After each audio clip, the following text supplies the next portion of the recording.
drivers just driving in bike lanes, like all the time. And,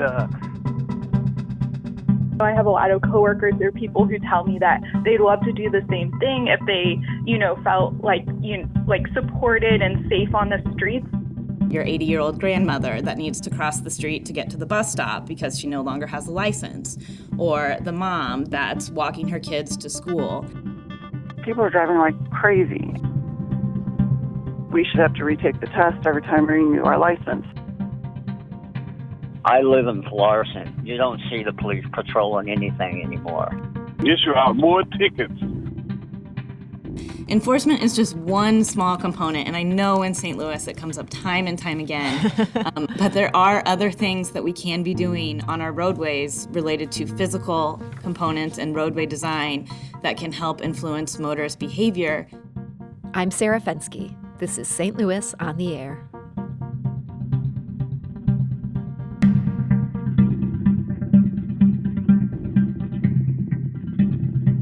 Pedestrian deaths have been on the rise across the U.S., and in St. Louis in the past year, we saw a huge jump. The 22 pedestrians killed in the city last year represent the highest total deaths in more than 2 decades. St. Louis resident Pete Henry is an avid cyclist, dog walker, and pedestrian. He often bikes to work, but his job involves driving a van around the region, and he told us that those numbers come as no shock based on what he's seen. When I'm just driving around, like, for work and stuff, it's almost, like, not surprising. I'm having people, like, just do insane things.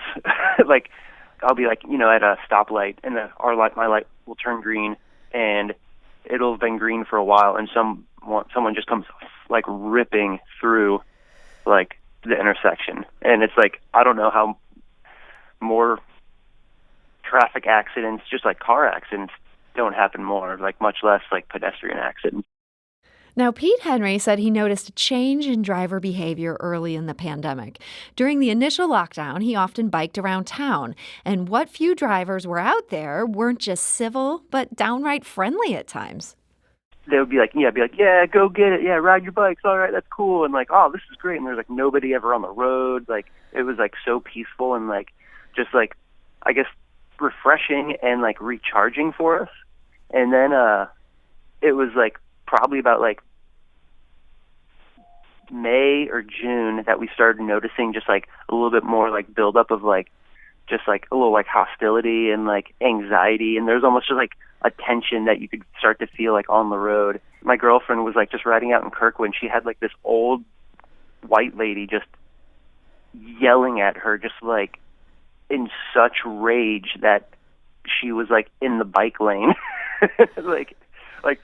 like this person's driving by and is just screaming at my girlfriend, like for no reason, like just because she was there. And that is city resident Pete Henry. He says he's become convinced that a big part of the solution should be driver education. I think like traffic calming is pretty jamming. Like a lot of the things that just like kind of help, like, the speed bumps that have been being put in around, or like things that do that, like I think are pretty excellent. But then like I regularly see like drivers just driving in bike lanes, like all the time. And like when someone's getting their license or getting their license renewed, just like getting the ball rolling on that, just to be like, do cyclists and pedestrians have the right of way? And like, it's like, yes, they do. like, should you be aware of pedestrians and cyclists? Like, yes, you should be. Like, you should keep an eye out for them. Like, you aren't allowed to just be doing like 50 in a 25 residential. Like, it's like someone is going, like, makes me sound old. Like, I feel like it's like I'm a parent now, and I'm not. But it's like someone's going to get hurt or die, which has clearly been happening now. Now, Pete Henry is not the only person thinking about these issues or coming to that conclusion. Jacque Knight is a multimodal planner with a master's degree in urban planning. She's also the chair of St. Louis's Community Mobility Committee, and she's passionate about making local streets safer for everyone who uses them. And so she joins us today to discuss the tricky part, how to do that. So, Jacque Knight, welcome to the show. Hi, Sarah. Thank you so much for having me. I'm excited to be here today. So, Jackie, when you heard that St. Louis saw a jump from 12 pedestrian fatalities in 2019 to 22 last year, what did you make of that? Were you surprised by that increase? I think that increase is shocking, but I think it's important to remember that this increase happened, pretty much throughout the nation. So I think we all need to look at our roadway and how the pandemic has impacted driver behavior and the lessons that we can learn moving forward to keep our streets safer. I'm curious to hear your theory on this. We all know there were fewer cars on the road last year. What do you think would explain such a big increase in fatalities? So, congestion is actually a little bit of traffic calming in and of itself. When cars are driving around other cars, drivers might feel like they have to be a little bit more cautious. They might not be able to get their speeds up as much. And during the pandemic, we saw a drastic increase of people that are commuting to work, people that were just, going out for things that weren't occurring. So roadways, essentially became much larger, much bigger spaces for these motorists to, not abide by the traffic laws and to travel, in some respect, with disregard to the other modes of transportation that are out there. It's interesting. We all think about traffic flow as being such a good thing, but being jammed up, it had its benefits. Yeah, so definitely we don't want to, promote traffic congestion in the sense that it's not really a sustainable thing. Sure. But when there are other cars on the road, inherently motorists feel like they have a little bit more responsibility to other motorists. And when they're not there, it really can promote this poor behavior that we saw on our roadways this past year. And this poor behavior, it affects so many people because let's face it, this is a very car-centric city. Pretty much everybody here drives. I shouldn't say everybody. There's a lot of people who are trying to make it work without cars, but so many of us are just using our cars to get from point A to point B. It's so easy to find parking. Sometimes we drive even when we could walk. From a planning perspective, why do you think this is such a car-centric place? Well, I think a little bit of our growth pattern has made us a car-centric place, with jobs being located throughout the St. Louis region, different types of housing located throughout the St. Louis region, and the ease of traveling on the interstate, to get to your job somewhere in St. Louis, St. Charles County, maybe work in the city. I think that's definitely played a role. Our growth patterns have played a role in our commuting patterns. So last fall, we had Angie Schmidt on this show. She was a great guest. She's a real expert in this area. She wrote this book, Right of Way, Race, Class, and the Silent Epidemic of Pedestrian Deaths. She was on this issue even before this big spike. Her book points out we often tend to blame the pedestrian in these accidents. We think they must have been jaywalking. But as she points out, we don't blame the impossible roadscape that gives people nowhere good to cross. There's maybe not a crosswalk. There's not a safe place to go. In general, do you think we need to rethink the design we have in this city and maybe rethink the idea of prioritizing cars as much as we're all dependent on them?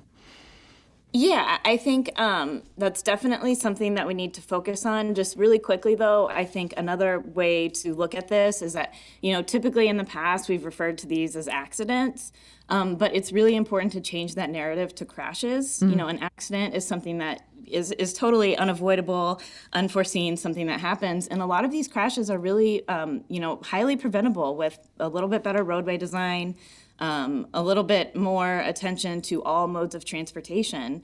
And so I think, we definitely need to try to change that narrative going forward. But, a lot of what Angie Schmidt promotes is focusing on roadways that are safe for users of all ages and abilities. So while we traditionally have been planning our roadways, at least since the advent of the automobile, for cars to travel from point A to point B, one way to think about it is to really kind of switch that idea of planning and think about planning our roadways for our most vulnerable road users. So that's, your 80-year-old grandmother that needs to cross the street to get to the bus stop because she no longer has a license, or the mom that's walking her kids to school.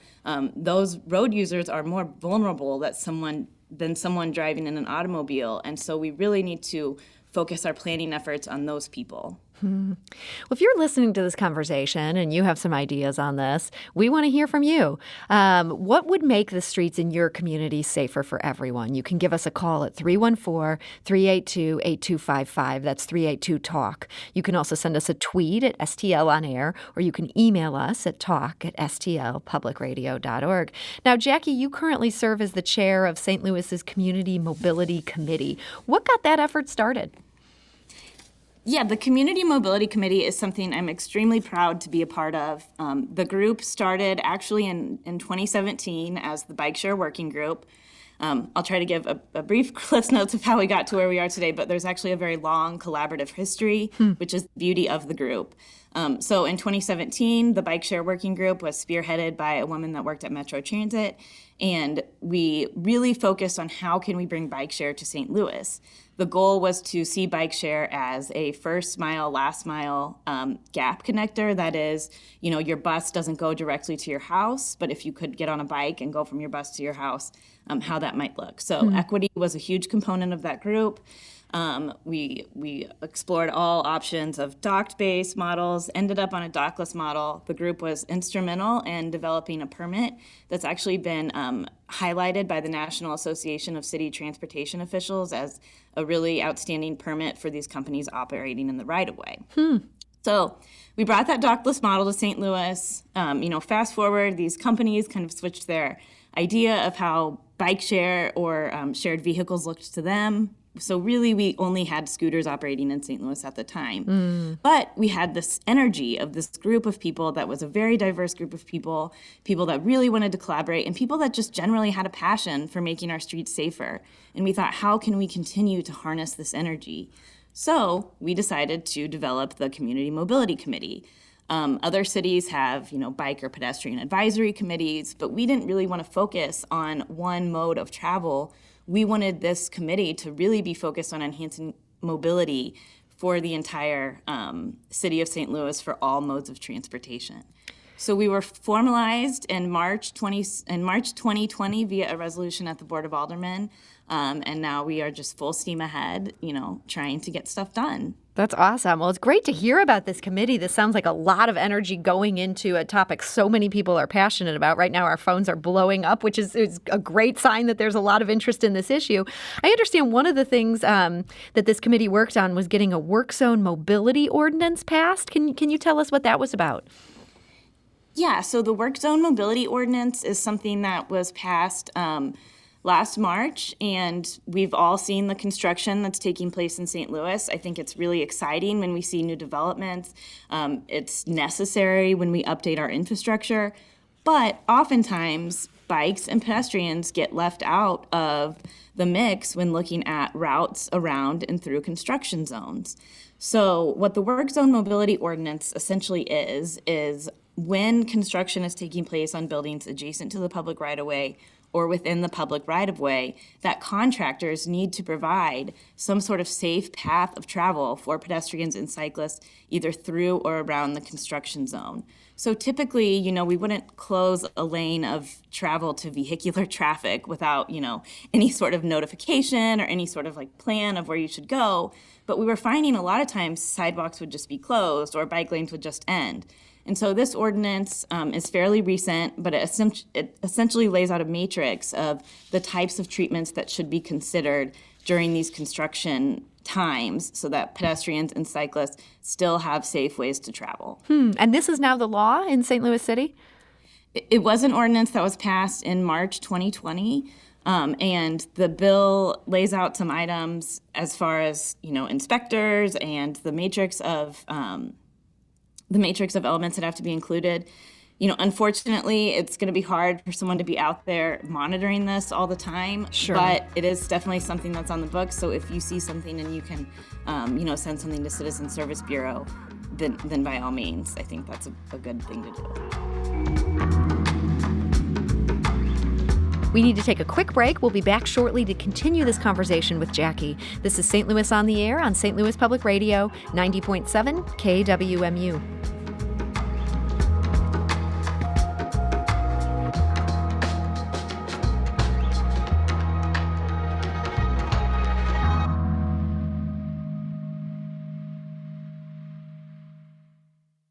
Support comes from the Missouri Forest Products Association, honoring Arbor Day on April 26th, with an ongoing commitment to sustainable stewardship and conservation of Missouri's forests. ChooseWood.com.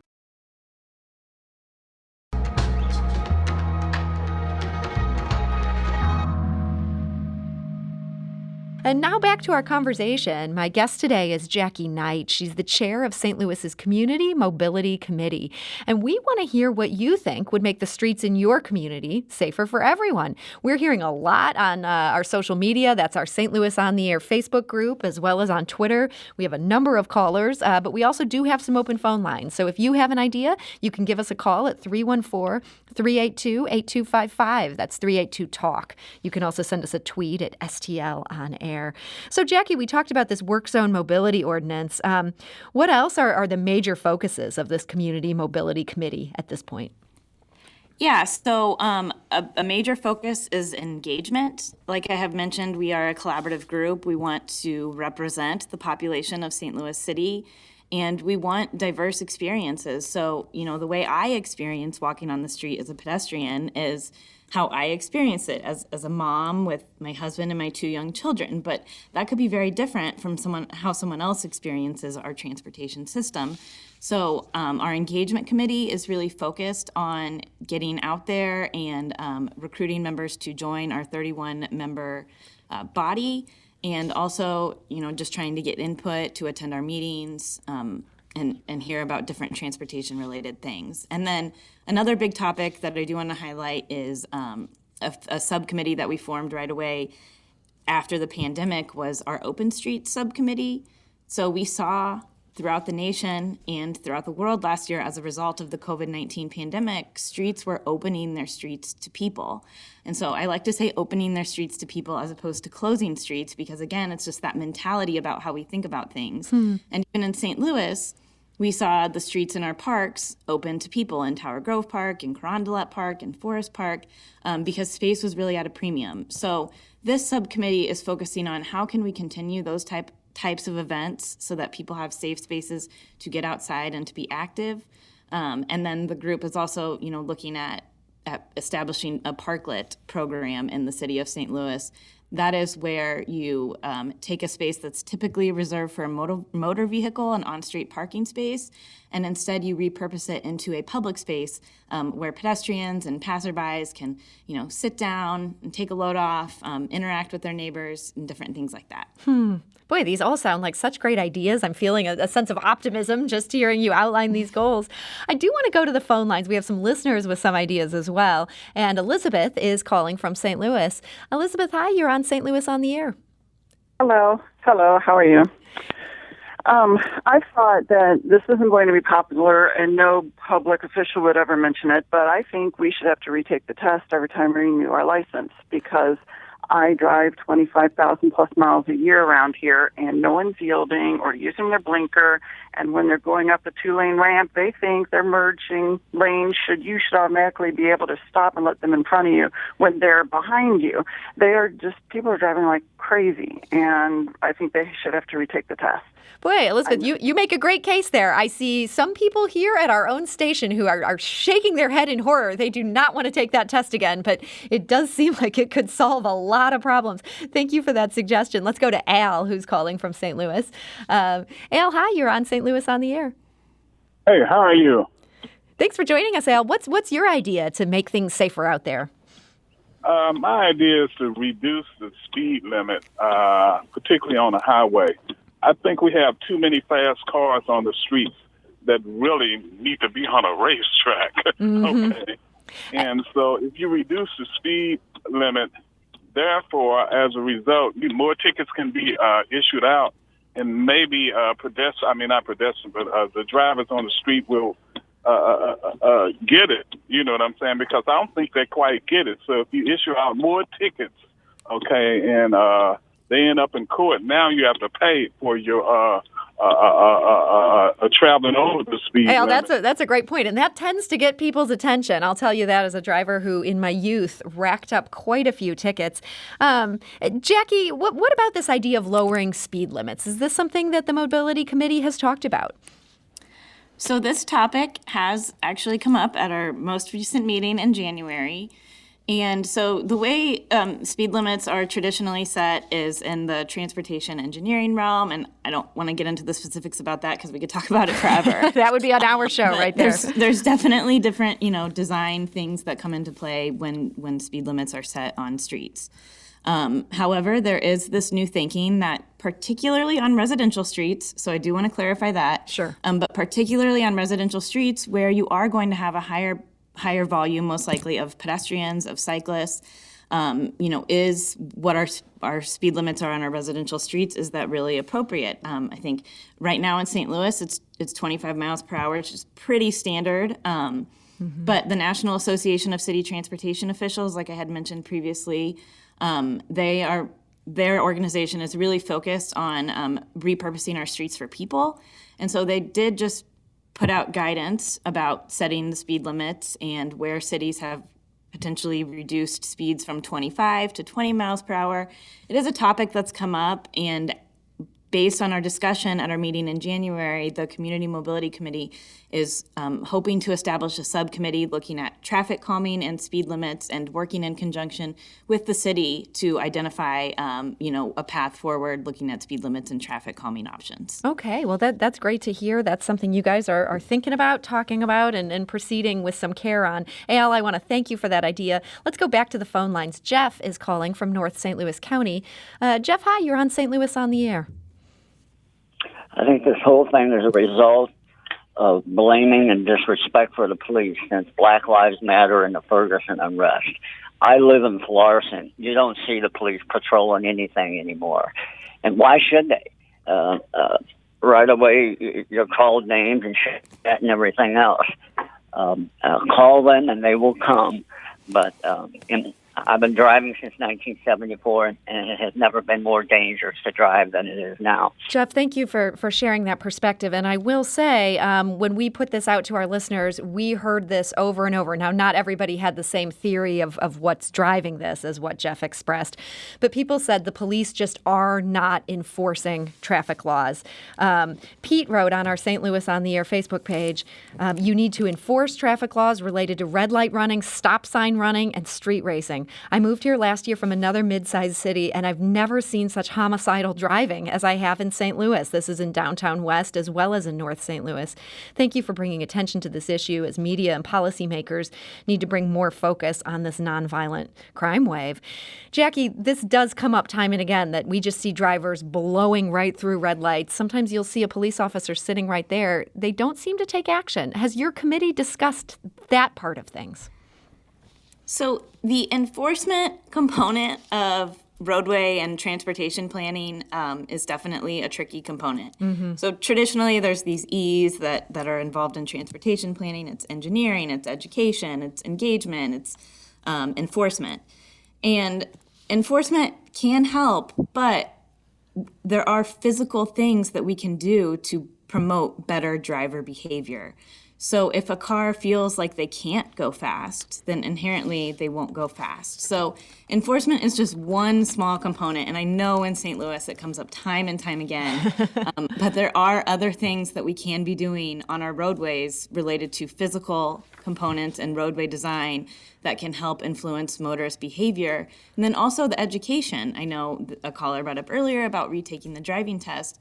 But, when we redesign roadways, or when we put in new treatments that maybe we're not traditionally used to seeing as motorists, how can we educate the public of the best way to operate those treatments? For example, if we put in a flashing beacon, I'm sure you've seen those up on places like Manchester and Gravois, where pedestrians have the right-of-way to cross the street at an unsignalized crossing. A lot of motorists might not know that they're supposed to stop at that. Mm-hmm. So how can we better educate the public about what they should be doing when we're installing these new treatments that we might not traditionally be used to seeing in St. Louis? Okay. Let's go back to the phone lines. Christine is calling from St. Louis. Christine, hi, you're on St. Louis on the Air. Hi, thank you. And I was just really happy to hear this topic. I actually bike commute or walk commute to work every single day, so I'm quite familiar with this. And I think it's really great. I know I have a lot of coworkers or people who tell me that they'd love to do the same thing if they, felt like like supported and safe on the streets. So I think that this is important action. And then playing into the piece about education, I was just thinking of incorporating more of like the pedestrian piece into driver's ed courses. I think some drivers are just not sure how to act around cyclists, or just really emphasizing that it could also help. Thank you. Christine, I think that's a great idea. Jacque, I'd love to hear your take on that. Yeah, I think that the education component is critical. You know, typically, because of the way we've planned our cities since the advent of the automobile, people see streets as spaces for cars. But the reality is streets are public spaces. And so we need a way to educate motorists, and we need a way to educate motorists so that they operate their vehicle when they're traveling, understanding that other people and other modes of transportation are going to be traveling on the street at the same time as them. We heard from a listener on Twitter. Earthling says, I share Pete's experiences on bike in St. Louis. Biking from South City to Midtown is downright treacherous, in large part because motorists drive with a disdain for bikers. But this disdain is also built into the streets themselves. Bike lanes are absent where they're needed the most. And Dave says he's all about road diets. He writes, shrink the roads to reduce speeds of cars and the effective distances of pedestrian crossings. Often streets have 4 lanes where 2 plus a center lane would accomplish the same through. The extra space can be used for dedicated bike lanes, on-street parking, or other features to separate cars and pedestrians. Jacque, you're working there with the Board of Aldermen and with the mayor's office, and I know no matter what happens, we're getting a new mayor this spring. But is there an appetite over at City Hall to take on these kind of road diets that we're talking about, to turn things over to parklets rather than extra lanes of driving, or to just put in more bike lanes? Yeah, I think there's a big appetite. I want to commend the city of St. Louis. We have representatives from multiple departments that sit on the Community Mobility Committee. You know, they're coming to our meetings and they're hearing what we have to say, and they're working with us on ways to accomplish some of these items. And then also, I do want to highlight that at the Board of Aldermen last week, Resolution 91 was introduced, which will be heard in the Transportation and Commerce Committee meeting on Thursday, that outlines the need for a strategic transportation and mobility comprehensive. So there is definitely an appetite for this, and we have to, garner some of this energy so that we can, really move forward and make our streets safer. So, Jacque, we're hearing from so many people today. We're not going to be able to get to many more of these calls, if any. We'll see if we can squeeze one more in. But here in the meantime, we're also hearing from so many people on social media. If people are passionate about this topic, is there a way that they can support the work your committee is doing? Are you looking for more members, or are you just looking for more of a groundswell of people raising these issues? We are looking for both. So we do have a website on the City of St. Louis webpage for the Community Mobility Committee. Hopefully that's something I can send to you and we can post on the story. But we will do that, absolutely. So for those of you who want that information, we'll get that on our website, stlpublicradio.org. We'll make sure to get that up this afternoon. Jacque, sorry, continue. Oh, yeah. So we are looking for more voting members, and, there are... Jacque, I may have just lost you. Things you have to do in order to do that, mainly because it is... Oh, can you hear me? Now I can. Something very strange just happened, but I think you're back with us. Okay. But yes, so I guess just to wrap up with that, we are looking for more voting members, and then we are looking for people to just attend, people to give us input on ways they want to see our streets become safer, and really people just to spread the word of the work that we're doing so that we can really grow our advocacy towards this issue. Okay. And just one last question here. We've been talking a lot about the bad news. These deaths were up in this last year, and that's a terrible thing with a huge human toll. But do you see any good coming out of this pandemic that maybe we're rethinking our relationship with the roads? I do. I think that the good that's coming out of this pandemic is streets. It really opened cities' eyes to what their public infrastructure has traditionally been planned for. And it really has gotten people starting to think about how we need to maybe rethink some of that planning and how we can focus it on people. Space during the pandemic has been at a premium, and I think it will continue to be that way in a post-COVID world. So it is the best use of space always for vehicles, and how can we rethink some of our public space for people, for cyclists, and things like that. Jacque Knight, chair of St. Louis's Community Mobility Committee, I want to thank you so much for joining us today and talking about all these efforts. Thank you for having me on the air, and thank you for highlighting our group.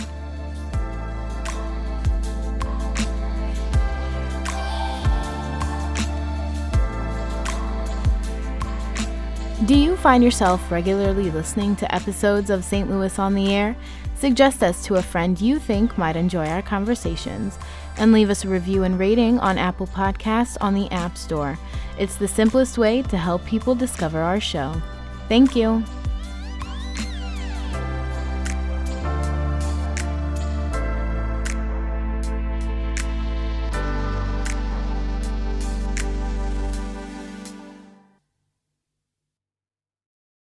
Support comes from the Missouri Forest Products Association, honoring Arbor Day on April 26th with an ongoing commitment to sustainable stewardship and conservation of Missouri's forests. ChooseWood.com.